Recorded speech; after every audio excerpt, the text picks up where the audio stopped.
Hi there! Thank you so much for joining me today. This is Julie DiMatteo from thepaperpixie.com. I'm an independent Stampin' Up! Demonstrator in the US, and in this video tutorial, I'm going to show you how to make this beautiful gift box that is for a candle jar. Specifically, this box was sized to fit the Bath & Body Works single-wick candles. I love this fragrance, sweet cinnamon pumpkin. It's a really pretty adorable candle. The box measures 2 7/8 by 2 7/8 by 3.5, and then I've got a lid for the top. This is using that beautiful Come Together Designer Series paper, and then I had fun making this really pretty belly band. So I'm going to show you how to make this today, super quick and easy, and I'm going to share some tips and tricks on how to get this size box using 8.5 by 11 cardstock. So let's get started. Okay, now this box can be made out of 12-inch by 12-inch cardstock. I actually don't have any in that size cardstock in Mary Merlot. So today's box we're going to create using an 8.5 by 11 piece of cardstock. Okay, so we're going to start with 2 pieces of Mary Merlot cardstock. These both measure 6 1/4 by 7 3/8. In order to make this size box out of 1 sheet of cardstock, you need 12-inch cardstock in order to fit the circumference. I don't have this color in 12-inch. I only have 8.5 by 11. So in this video, I'm going to show you how we can make it out of 8.5 by 11 by fusing 2 pieces together. So I'm going to start with the first piece. Again, this is 6 1/4 by 7 3/8. Along the 6 1/4 inch side, we're going to score this at 2 7/8 and 5 3/4. I'm going to rotate it clockwise to the 7 3/8 inch side, and we're going to score this at 2 7/8 and 6 3/8. Okay, I'm going to repeat the same thing on the other piece. So on the 6 1/4 inch side, score at 2 7/8, 5 3/4, rotate clockwise, 2 7/8 and 6 3/8. Now, if you're going to do this in 12 by 12, your piece would be 12 inches by 7 3/8. And along the 12-inch side, you would score this at 2 7/8, 5 3/4, 8 5/8, and 11 1/2. Now I have a piece of the Come Together Designer Series paper, and this piece measures 5 15/16 by 5 15/16. That's just 1/16 smaller than 6 inches. And we're going to score this on all 4 sides at 1/2 inch and 1 1/2 inches. So I'm going to continue to do that on all 4 sides. I'm going to put the Designer Series paper piece to the side for now, and we're going to focus on the 2 cardstocks. First, I'm going to fold and burnish on all the score lines. Okay, bringing in the template here, I'm going to focus on this little 1/2 inch tab along the side. So I'm going to turn it sideways so you can see that. And we're just going to do both of these pieces in the same way. So we're going to keep this center little 1/2 inch section. I'm going to come in and notch that on either end. Then I'm going to turn it this way. We're going to focus on the bottom. This larger section is the bottom. I'm going to cut up each of the vertical score lines, stopping at the first horizontal score line, like so. Then I'm going to turn it 180 to the top. That's this 1-inch section. And again, we're going to cut up each of the vertical score lines, stopping at the horizontal score line. Then I'm going to come in and notch or miter each of the sides of these top 2 sections, like so. Okay, I'm going to put this one off to the side for now. We're going to come back to it.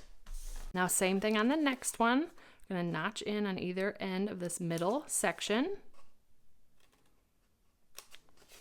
Starting with the bottom, cut up each of the vertical score lines. Rotate 180, same thing, cut up each of the vertical score lines. And then notch in. Okay, so it's starting to look like our template, these 2 pieces. Let me show you a little trick here to cutting this piece away. Using the brand new paper trimmer by Stampin' Up, which will be available November 1st of 2019 to customers. I'm going to line this up to, I've got the tab at the top here. I'm going to fold in this bottom section because we don't want to cut that one. And then I'm just going to butt up this left edge of the cardstock right up to this edge here. And I'm just going to go ahead and cut. We're basically trying to remove some of the bulk of the paper. These pieces are going to create the bottom of the box. So That's how we're gonna remove that. Now I'm gonna do it to the same thing to the other piece. Fold this one out of the way, butt that up to the left side here, and then just remove. And then the last thing is on these little smaller pieces, we're just gonna come in and notch those. All right, now those two pieces are ready to go. They look like our template here, and this template will be pictured on my blog post. So now I'm gonna come in with tear and tape, and I'm gonna run tear and tape along those little 1/2 inch tabs right up to the score line, not the edge of the cardstock. I'm also gonna flip this over, and I'm gonna put tear and tape right along this top edge of the 1 inch section. All right, so I'm gonna start with my take your pick tool to peel the backing off of one of these pieces on the side tab. I'm gonna line up this cut edge right up to this score line here, and this is how we're kind of fusing the two pieces together so that we can get a larger box out of 2 sheets of 8.5 by 11. I'm also lining up these score lines like so. See how we can get a much longer piece? Technically, this is 12 inches all the way across if you had a 12-inch piece of cardstock. I'm gonna go ahead and remove this backing. I'm gonna flip it over, folding on the second score line from the left and the first score line from the right, and those should line right up where we want them to. And there's the start of our box going together. Now, the next thing I'm gonna do is actually just fold those back and get all of this backing off of our tear and tape. And then these are just gonna fold into the box. That's gonna create that nice folded edge and also reinforce this box a little bit since it is gonna be holding a heavy candle. So those folded in nicely. Then I'm just gonna come in with my bone folder and press those into place. Like so. So the top part of our box base is done. Now let's focus on the bottom. You just wanna decide which panel you're gonna have on the front. So I'm gonna have this side be our front. You're gonna have a seam on both of them. Just pick whichever one looks a little bit nicer for your front.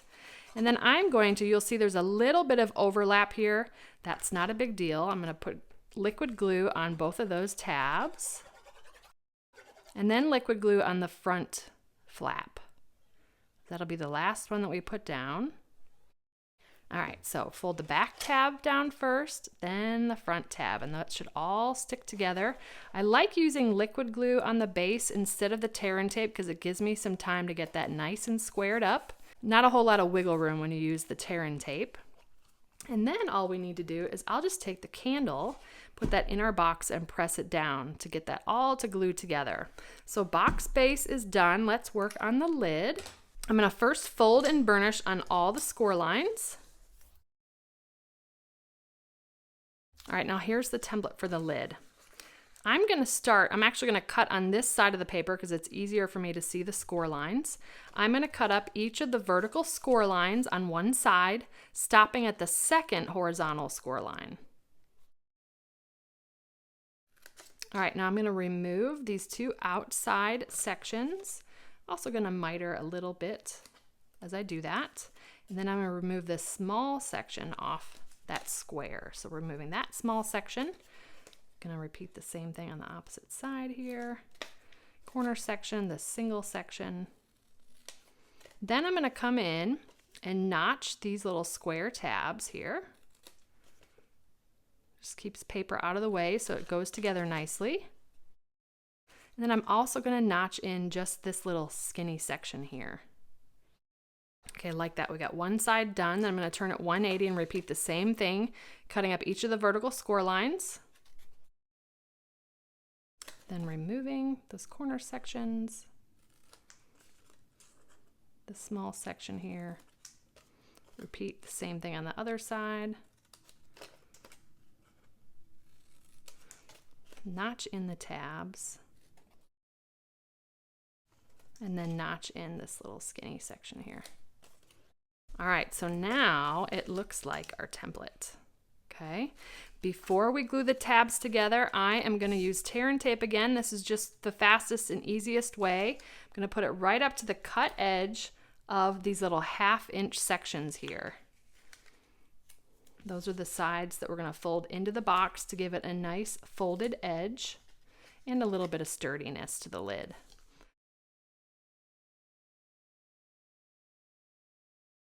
Now I opted to not have this be the full inch. This is an inch depth on the lid because I wanted to make sure that you could get 4 lids out of 1 sheet of 12 by 12 cardstock. So there's a little bit of method to my madness on the measurements there.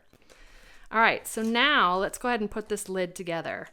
I'm gonna start 1 tab at a time. I'm gonna put liquid glue on the tab, and we're gonna line up this cut edge with this score line, like so, to form one of the box corners. Liquid glue gives you a little bit of wiggle room to get that right where you want it. Then I'm just going to work my way around to the remaining 3 tabs.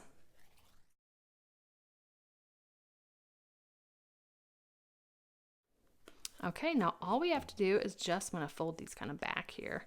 We're going to peel back all of the tear and tape and then fold these in. If you prefer using the liquid glue, go for it. I'm just going to do this really quick. I'll fast forward. Okay, quick tip, it's probably easier to pull the backing off the tear and tape before you glue the tabs in. Just make sure you don't stick the paper to yourself. But all I'm going to do is just fold these tabs into the box. Then I'll come in with my bone folder and just reinforce those, press it all into place. There we go. So you have a little bit of sturdiness to the lid, that nice folded edge. I also like how you can see both sides of the designer series paper in the lid. And now the true test, will it fit the box? Yes, perfect fit. That's why we've got that 1/16 of an inch measurement. I love the contrast of that checker with the Mary Merlot. Super pretty. Now, I've done a lot of the work up front to keep this video short, so we're gonna work on the belly band now. Let me share with you the products that we're going to be using. So we're using the Gather Together bundle. We're using the Sentiment Season of Thanks. I have stamped that onto crumb cake in Pretty Peacock. So Pretty Peacock on crumb cake. We're going to be using this leaf die. I cut out a leaf from copper foil. And this large leaf die, I heat embossed Mary Merlot with copper embossing powder. Cut that out using the large leaf die from Gathered Leaves. Then I used quite a few layering circles. So we used the second largest. I cut 2 pieces out of Pretty Peacock. We're using the second smallest, and that was to cut out the crumb cake piece. Then we used the third smallest scalloped circle, and I cut that one out of Cajun Craze. The last piece we used was a 1.5 inch circle punch. I punched out a Pretty Peacock circle from that. So let's assemble all of this. I'm first going to start with one of the large circles, and I'm going to run a strip of tear and tape right down the center. Then I'm going to take our beautiful Pretty Peacock scalloped linen ribbon. I love how this pairs. Let's pull that backing off here. And I'm just going to start with one end, kind of in the center here, but I'm sticking it right to that tear and tape. Then I'm going to wrap it around the box. I'm not pulling it too tight because I do want to be able to slide this belly band off. Well, really, I want the recipient to be able to do it without a lot of trouble. So I've kind of loosely wrapped that around the box. We'll stick it to that tear and tape, and then I'm just going to trim where those ends meet up. This is going to get covered. You're not even going to see that. There we go, like so. Now I'm going to take liquid glue. I'm going to apply that pretty generously to the circle, a little bit on the ribbon. Then I'm going to take the second circle and just layer that right over the top, kind of sandwiching that ribbon between the 2 circles. And if you want to, you can slide this off and then use your bone folder to just burnish that into place. Like so. Let's go ahead and put this back on. Now it is a little bit easier to loop the ribbon around the bottom first. Then it's easier to put the circle on the top. Okay, so now let's start to build this. I'm going to layer this leaf off to the upper left. Just use liquid glue. Got the copper leaf with liquid glue again. Kind of put that up to the upper right. Then the remaining 3 pieces I have, we're just going to glue these all together. Then on the back of this, I'm just going to put 3 dimensionals. And then we're going to pop that down to the kind of the lower right. And voila, there is our candle jar gift box. Again, this one was sized for the Bath & Body Works single wick candle jar. I love these. They have so many different fragrances for the fall and the Christmas holidays. A really, really great gift to give as a hostess gift. I like to have a few of these stashed for any number of reasons. If I want something quick to take with me to a lunch with a girlfriend or to have as table favors for Thanksgiving dinner, it's just a really great gift box. And I know you're gonna find so many other things to fit in this box. It's a great size. You can fill it full of treats, other candles from other shops. It's just a really great box. So thank you so much for joining me today. If you enjoyed this video, please give me a thumbs up and subscribe to my channel so you don't miss my next video. If you're interested in purchasing any of the Stampin' Up! Products I used today, they'll be linked in the description. And I'll also include a link to my detailed blog post with all project measurements, details, and pictures of the templates. I'd love to have you come visit me at thepaperpixie.com, where I post projects every weekday to inspire you. I have options to subscribe to both my monthly newsletter as well as my daily blog updates, and I'd love to welcome you as a new subscriber. You can shop with me anytime at thepaperpixie.com/shop. And if you'd like a discount on your Stampin' Up! Purchases, the starter kit is the ultimate bundle, and I'd love to welcome you to my team of Paper Pixies. You can purchase the starter kit at thepaperpixie.com/join. If you don't already have a demonstrator and you'd like a complimentary copy of one of our catalogs, you can submit a catalog request at thepaperpixie.com/catalogs. And if you give this project a try, I'd love to see what you made, so feel free to share it on social media with the hashtag #PaperPixie, and I'll be sure to check it out. Thanks again for watching. I hope you have a wonderful and blessed day. Take care. Bye.